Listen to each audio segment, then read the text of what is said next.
Hey, welcome. We're about to tackle a really interesting economic puzzle happening in India right now. It's a real head-scratcher. The central bank is trying to make borrowing cheaper, so why on earth is the government having to pay more for its loans? Let's figure this out. Okay, so first, let's look at the official story. On paper, it seems pretty straightforward. Over the last year, the Reserve Bank of India, the RBI, has been cutting its main interest rate, the repo rate. It's gone from 6.5% all the way down to 5.25%. That's a big drop. The whole point was to make money cheaper to borrow for everyone. So you'd think, right? The central bank makes money cheaper, so the biggest borrower in the entire country, the government, should be getting an amazing deal on its loans. I mean, it just seems like common sense.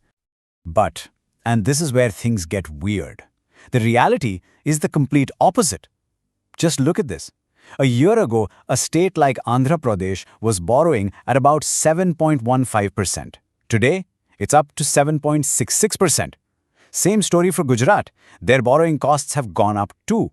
So despite the RBI cutting rates, governments are actually paying more. So what on earth is going on here? This is the paradox at the heart of our story. And it turns out there are two big reasons behind it. Let's start with the first clue. All right, reason number one. This is a big one. It's all about this giant, and I mean giant, mountain of debt that the government has built up over the years. And to get a sense of just how big this mountain is, we have to look at something called the debt-to-GDP ratio. It's a super useful metric.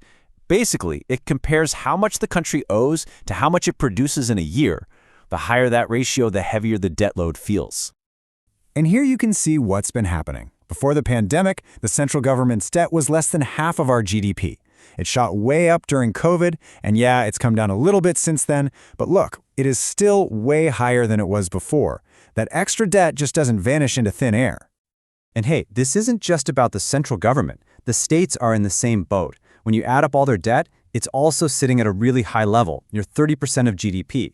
So you put it all together, and the total government debt is just massive. So what's the actual cost of all this debt? Well, it's this number.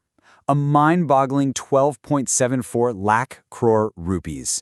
And let me be super clear about this. That's not the loan itself. That's just the interest bill for the central government for a single year. It's an absolutely huge expense.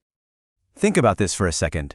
Over 38%, that's almost 40 paise of every single rupee the government collects is gone before it can even be spent. It goes straight out the door just to pay the interest on old loans. That's money that can't build roads or hospitals or schools. Okay, on to the second part of our puzzle. This is more about what's happening right now. It's something called a liquidity squeeze, which is just a fancy way of saying there's less cash floating around in the financial system.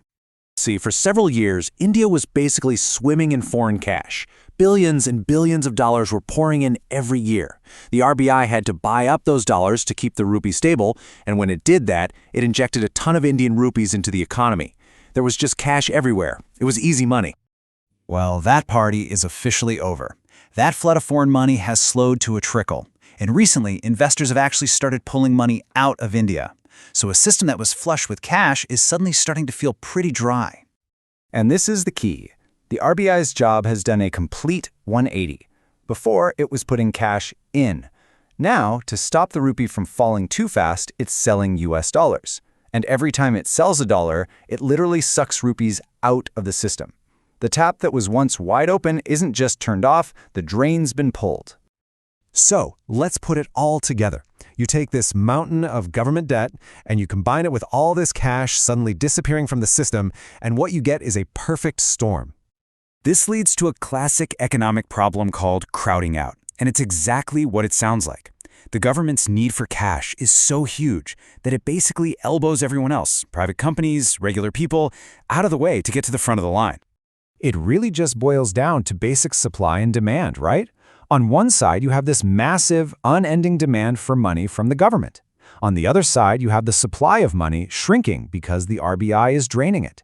And what happens when lots of people want something that's becoming rare? The price goes up. And the price of money? Well, that's the interest rate. And it's not like the government is planning to cut back anytime soon. Nope. Look at this number. A colossal 19.70 lakh crore rupees is what it plans to borrow.